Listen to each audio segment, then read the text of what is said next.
মহান বিজয় দিবস। আজকে কি দিবস?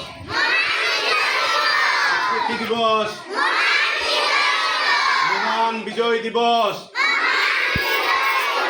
সফল হোক, সফল হোক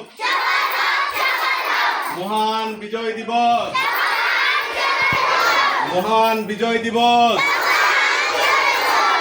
আজকের এই দিনটির জন্য 1971 সালে বাংলাদেশের ছাত্র জনতা দীর্ঘ 9 মাস যুদ্ধ করে বুকের তাজা রক্ত ঢেলে দিয়ে এ দেশটিকে স্বাধীন করেছে। প্রত্যেকটি স্বাধীন দেশেরই রয়েছে নিজ নিজ মানচিত্র এবং একটি স্বাধীন পতাকা।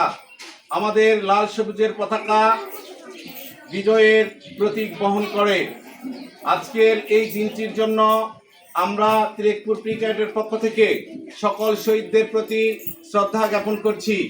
এই দিনে আমরা সমবেত হতে পেরে সকলকে জানাচ্ছি তিলেকপুর ব্রিগেডের পক্ষ থেকে আন্তরিক কৃতজ্ঞতা এবং শুভেচ্ছা। আসসালামু আলাইকুম।